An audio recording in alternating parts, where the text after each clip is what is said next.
Today, we're talking all about rent prices and property prices in Madrid, Spain, what they really cost, and how the system works if you're thinking about moving here. I'm breaking this video down with real apartment and property examples and the truth about what it really even takes to rent an apartment in Madrid, Spain. I'll also be talking about how foreigners get treated in the rental market in Spain and things you should definitely know before you move. We are wasting no time and are making our way to our first long-term rental, which is in Adelfas and costs 1,290 euros per month. So we are now in the rental in Adelfas, and one thing I wanted to mention is that it has a community pool, which is a really big perk, especially in Madrid. So the realtor told me that because of amenities like this rent tends to increase about 30 euros per year. So when you're budgeting for apartments, specifically in Madrid, you want to think not just about the monthly cost, but also factor in the features that add value over time, like pools, gyms, and doormen. Now, here's where it gets tricky renting for foreigners in Spain. So when you rent through an agency in Spain, they'll usually want to see that you can afford the apartment in Spain comfortably. So to give you numbers, for this apartment that costs 1,290 euros, agency typically want to see your income is about 2.5 to 3 times the rent,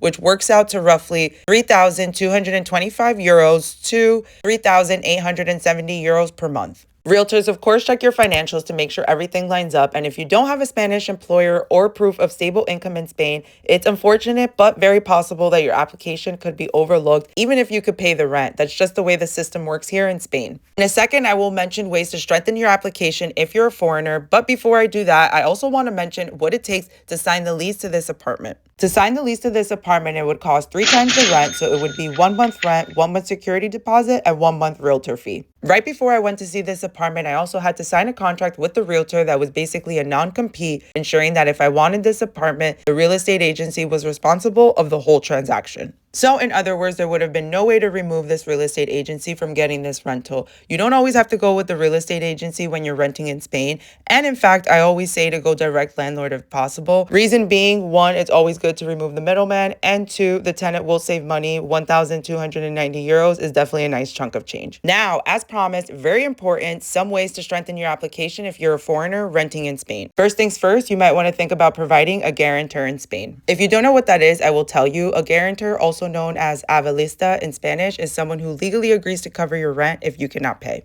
Spanish landlords and rental agencies in Spain, of course, feel safer renting to foreigners when a guarantor is involved because it reduces financial risk. So now you might be thinking, who can qualify as a guarantor? So they must be a Spanish resident, that's most common, and they're often a family member, close friend, or even a company. The most important thing is that they must have stable income and proof of finances. And the next way you're going to strengthen your rental application as a foreigner in Spain is to have savings proof. So this means to have bank statements ready showing 6 to 12 months in rent saved. Next, another workaround if you're foreign is to offer more upfront. Sometimes paying 3 to 6 months of rent in advance can make owners feel extra comfortable. And the last way you're going to strengthen your application as a foreigner renting in Spain is you can work with me directly. If you're new here, I help Americans relocate to Spain smoothly. I help navigate rental approvals and get the right apartment without getting overlooked. And lucky for you, I know exactly how the process works because I've gone through it myself many times as a permanent resident of Spain. Not only have I lived in Spain for 6 years, but I also have permanent residency as an American. I'll guide you step by step so your move is stress-free and successful. So if you're interested in moving to Spain and not sure where to start, be sure to book a free call with the link in my video description. Let's get you to Spain. Now that we've covered rentals, let's take a look at properties for sale in Madrid.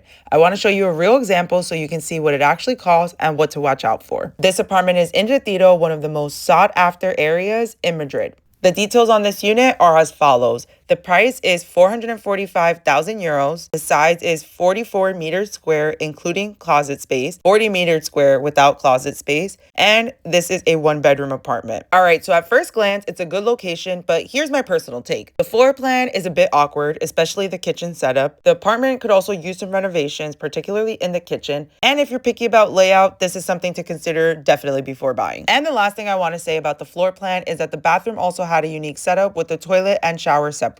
I personally think this apartment needs new structuring for it to be more comfortable. Now, if you're not from Spain, here's what you need to know about buying property in Spain. As a foreigner, you can usually qualify for up to 70% mortgage financing depending on your income and your credit. So that basically means you're responsible for 30% of the purchase price up front, which can definitely be a hefty down payment. However, what definitely works in foreigners' favors is that the mortgage rates in Spain are usually around 3 to 4%, which is significantly better than what you get in the US right now. The last time I checked in the US, it's about 5.82. So you're almost saving about 2 to 3% on mortgage rates. Property and prices in Spain can also be cheaper than in the US, especially depending on the area. So while mortgages are cheaper, the initial cash requirement is something you definitely need to plan for. It's totally doable, but you have to be prepared financially to buy property in Spain. All right, now let's work through some numbers so you can see what this actually looks like. This apartment costs 445,000 euros, and with a 70% mortgage, the bank would lend you 311,500 euros, which leaves you with the remaining 30%. That breaks out to about 133,500 euros that you would be responsible for upfront. Next, it's important to note that the down payment isn't the only thing due upon buying property in Spain.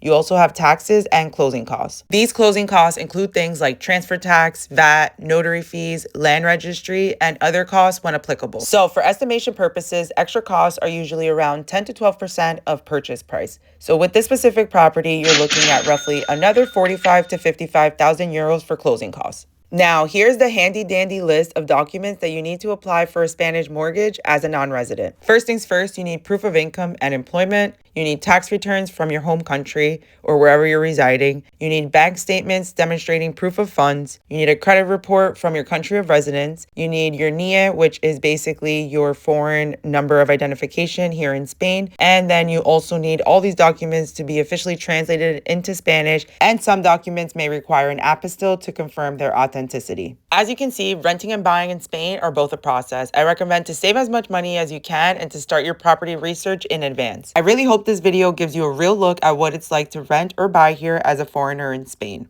If you're serious about moving to Spain, I can guide you through the whole process: apartments, rentals, mortgages, so it's stress-free. Link in the description to book a call.